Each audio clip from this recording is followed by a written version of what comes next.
जय हिंद गाइस। आज हम लोग संविधान की अगली श्रृंखला में महत्वपूर्ण अनुच्छेदों के बारे में अध्ययन करेंगे। प्यारे बच्चों, भारतीय संविधान में मूल रूप से 395 अनुच्छेदों का वर्णन किया गया है। आइए इसे देखते हैं। बच्चों, बात की जाए वर्तमान में भारतीय संविधान में कुल अनुच्छेदों की संख्या मूल अनुच्छेदों की संख्या हमें उत्तर देना होगा। 395 का वर्णन किया गया है। भारतीय संविधान में कुल भाग की संख्या पूछी जाए तो 25 यानी कि भागों का वर्णन किया गया है। भारतीय संविधान में कुल कितनी अनुसूची का वर्णन किया गया है तो 12 अनुसूचियों का वर्णन किया गया है। प्यारे बच्चों, एक डाउट यानी कि सेशन बना रहता है क्योंकि बहुत सारे अनुच्छेद सब सेशन में जोड़े गए हैं। तो बच्चों, हमें भारतीय संविधान में कुल अनुच्छेदों की संख्या पूछी जाए तो 450 प्लस हमें बताना होगा। कुल अनुच्छेदों की संख्या पूछी जाए तो फिर ऐसी दशा में हमें 450 प्लस बताना होगा। बच्चों, मूल अनुच्छेद पूछे जाए तो 395 का हमें जवाब देना होगा। वर्तमान में भारतीय संविधान में भागों की संख्या कुल 25 भाग का वर्णन किया गया है। अनुसूची की बात किया जाए तो भारतीय संविधान में वर्तमान में 12 अनुसूची का वर्णन किया गया है। प्यारे बच्चों, इसी संविधान की श्रृंखला में हम लोग आज प्रमुख अनुच्छेदों के बारे में अध्ययन करेंगे। बच्चों, जो भाग 25 हैं, क्रमशः भाग के बारे में भी अध्ययन करेंगे। बच्चों, भाग यानी कि फर्स्ट, इसमें संघ एवं उनके राज्य क्षेत्रों का वर्णन किया गया है। बच्चों, संघ एवं उनके राज्य क्षेत्र, संघ का अर्थ है यूटी यानी यूनियन में जो केंद्र शासित प्रदेश और साथ में संबंधित राज्य दोनों का प्रमुखता से वर्णन किया गया है। बच्चों, इसमें भाग फर्स्ट में संघ एवं राज्य क्षेत्र के अंतर्गत अनुच्छेद 1 से 4 तक अनुच्छेदों का वर्णन किया गया है। बच्चों, अनुच्छेद फर्स्ट में आइए पढ़ते हैं। अनुच्छेद फर्स्ट में संघ का नाम और उनका राज्य क्षेत्र विषय का वर्णन किया गया है।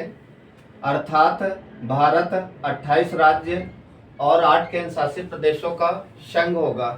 बच्चों, इसमें ना तो कोई स्टेट अलग थलग होने के लिए स्वतंत्र है, ना तो कोई यूटी केंद्र शासित प्रदेश भारत से अलग थलग होने के लिए स्वतंत्र है। कहने का तात्पर्य बच्चों, यहाँ पर एक शब्दावली ध्यान देंगे। भारत 28 राज्य और 8 केंद्र शासित प्रदेशों का एक संघ है। क्या है? यूनियन है, यानी यूनिटी है। ये याद रखेंगे।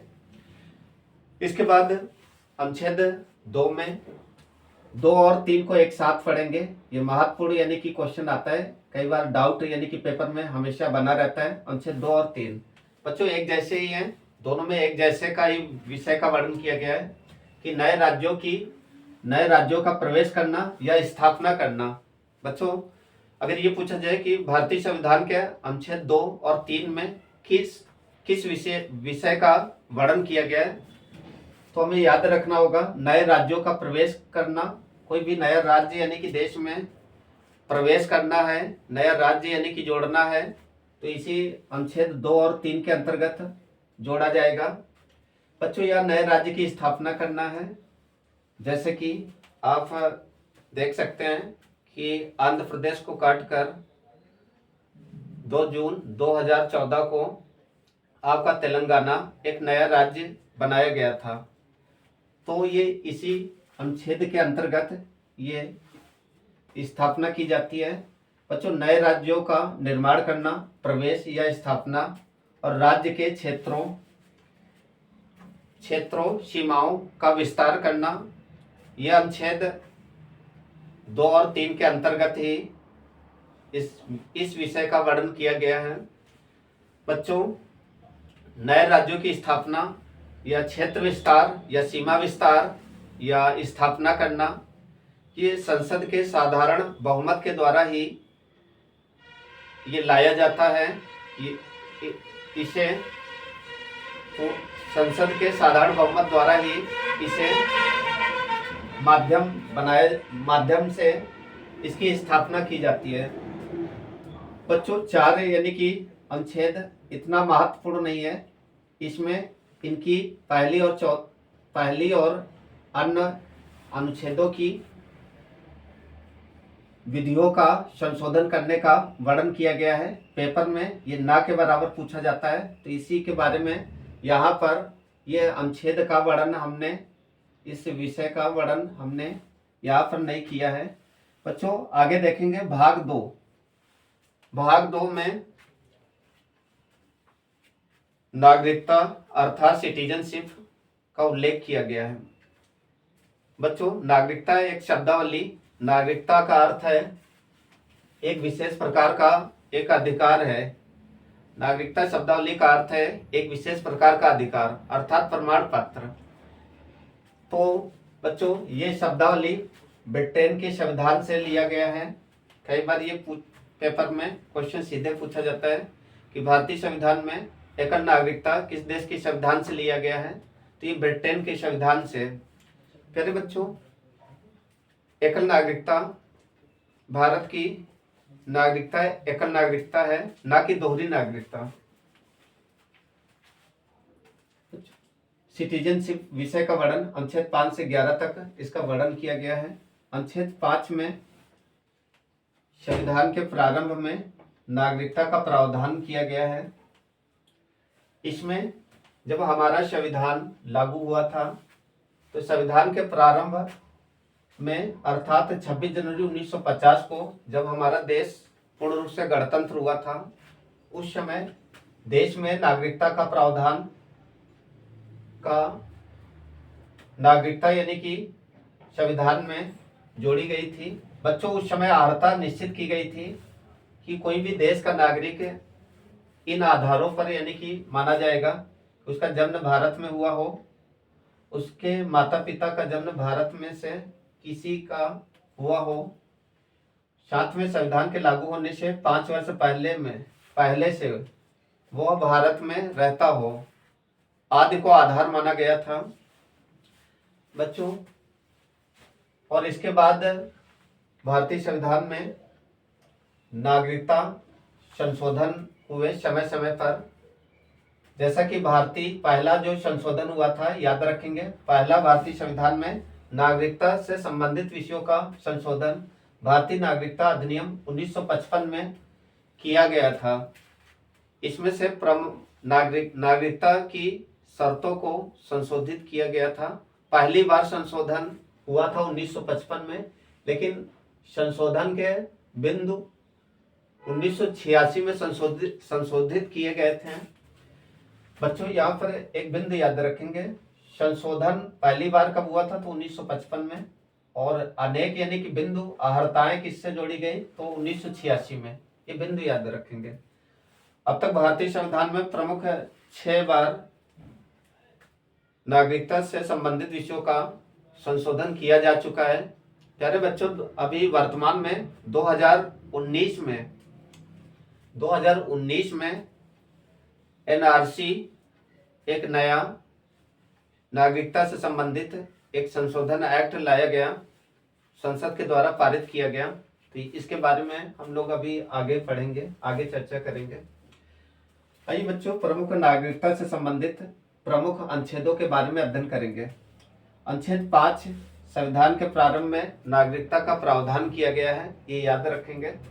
और ये प्रावधान थे कि 26 जनवरी 1950 को जब हमारा देश गणतंत्र हुआ था, उसी समय देश के समस्त नागरिक को नागरिक माना गया था।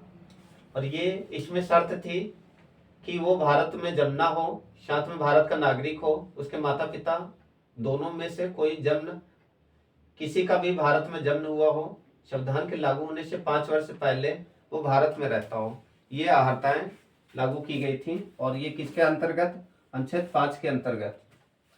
बच्चों अनुच्छेद 6 में विषय किस विषय का वर्णन किया गया है? तो बच्चों भारत और पाकिस्तान दो अलग अलग देश 1947 में ये बैठकर नए देशों का निर्माण हुआ था।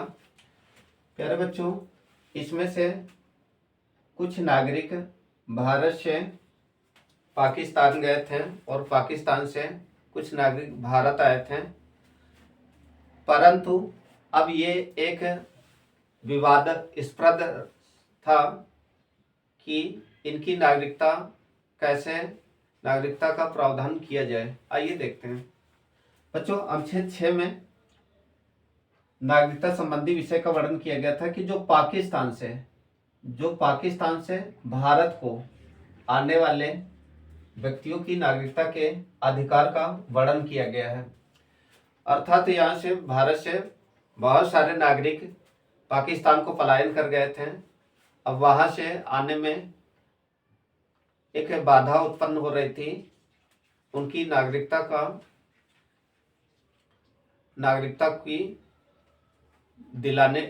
की सुष्ठुता को दिलाने के लिए इस अनुच्छेद का वर्णन किया गया है कि पाकिस्तान से भारत को आने वाले व्यक्तियों की नागरिकता का अधिकार का वर्णन किया गया है। अनुच्छेद 7 में पाकिस्तान को प्रव्रजन करने वाले कुछ व्यक्तियों की नागरिकता के अधिकार का वर्णन किया गया है। बच्चों ये याद रखेंगे। नेक्स्ट है अनुच्छेद 8 में, फिर से याद रखें, पाकिस्तान से भारत को आने वाले नागरिकों की नागरिकता का अधिकार का वर्णन किया गया है अनुच्छेद 6 में। बहुत सिंपल है, इसे याद रखें। अनुच्छेद 6 में पाकिस्तान से भारत को आने वाले व्यक्तियों की नागरिकता का प्रावधान किया गया है। अनुच्छेद 7 में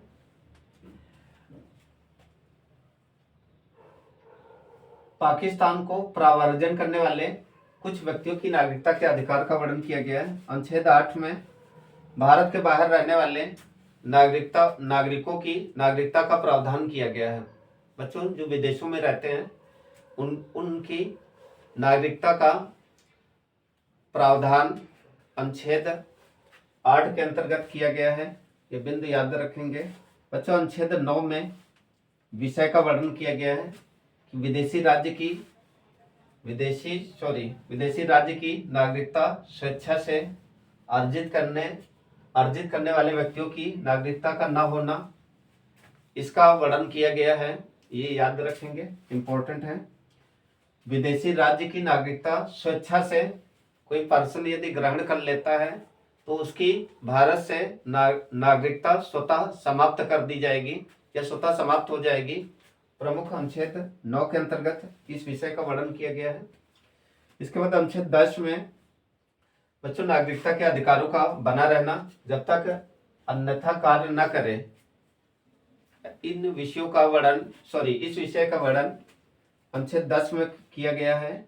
अर्थात नागरिक के नागरिकता के अधिकारों का बना रहना जब तक वो नागरिक ये नहीं चाहेगा कि उसकी नागरिकता रहे न रहे। इसके बाद नेक्स्ट है अनुच्छेद 11। बच्चों नागरिकता के अधिकार के संबंध में विधि बनाने की शक्ति दी गई है और ये शक्ति संसद के पास, यानी कि ये एक शक्ति होती है कि वो साधारण बहुमत के द्वारा कोई भी विधि नागरिकता से संबंधित बना सकता है।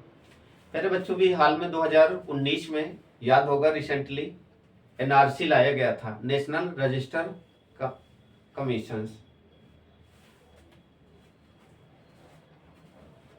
बच्चों अब तक यानी कि प्रमुख 6 बार संशोधन हो चुका है। पहला संशोधन 1955 में हुआ था, लेकिन इसमें इम्प्लीमेंट बहुत ज़्यादा आहर्ता में नहीं हुआ था। पहली बार आहर्ता में जो इम्प्लीमेंट हुआ था 1986 में। इसमें ये आहर्ता बताई गई थी कि माता या पिता में से कोई भी एक भारत में जब ना हो तो वो भारत का नागरिक कहलाएगा। इसके बाद इसमें 1992 में भी कुछ इम्प्लीमेंट किए गए, 2003 में इम्प्लीमेंट किए गए और इसी प्रकार 5 में और 15 में 2019 में, वर्तमान में पूछा जाए तो 2019 में नागरिकता संबंधी प्रावधानों का संशोधन किया गया है। बच्चों यहाँ पर एक बिंदु याद रखेंगे, 1986 में कुछ प्रमुख आहर्ताएं बिंदु माने गए थे, जैसे कि भारत का नागरिक तभी कहलाएगा जब वो व्यक्ति या नागरिक जन्म के आधार पर, उसका जन्म यानी कि भारत में हुआ हो तो वो नागरिक भारत का नागरिक कहलाएगा। दूसरा यानी आधार माना गया था वंश के आधार पर, उसके माता पिता या अन्य पीढ़ियां भारत में यदि निवास करती हैं तो वह पर्सन भारत का नागरिक कहलाएगा। प्यारे बच्चों, नेक्स्ट देखेंगे पंजीकरण के माध्यम से। तीसरा बिंदु था कि पंजीकरण के माध्यम से, यानी भारत में वोटर लिस्ट में उसका नाम पंजीकरण हो तो वो भारत का नागरिक कहलाएगा। बच्चों नेक्स्ट अगला यानी कि चौथा क्रम है देशीकरण के द्वारा, यानी उस समय प्रांत देशीकरण बच्चों यहाँ पर प्रांत से संबंधित है। जो प्रांतीकरण थे, छोटे छोटे प्रांत थे, सम्राट के यानी कि क्षेत्र थे, राजाओं के क्षेत्र थे, तो प्रांतों के आधार पर या देशीकरण के द्वारा जो सिटीजनशिप यानी कि नागरिकता प्रदान की गई है। तो देशीकरण का मतलब समझ पा रहे हैं ना स्टूडेंट? देश में देशीकरण का मतलब किसी भी क्षेत्र में उस यानी कि देश में ही जन्मना हो, उसे क्या कहा जाता है? देशीकरण। नेक्स्ट है अर्जित भूमि के द्वारा। कोई भी भूमि भारत में यदि किसी भी नागरिक के द्वारा अर्जित कर ली गई हो और लंबे समय तक यहाँ पर निवास कर रहा हो तो वो भारत का नागरिक कहलाएगा। बच्चों ये भारतीय संविधान में अगली श्रृंखला में और भी प्रमुख अनुच्छेदों के बारे में हम लोग अध्ययन करेंगे, जिसमें से प्रमुख महत्वपूर्ण मूलाधिकारों के बारे में वर्णन करेंगे। जय हिंद, जय भारत।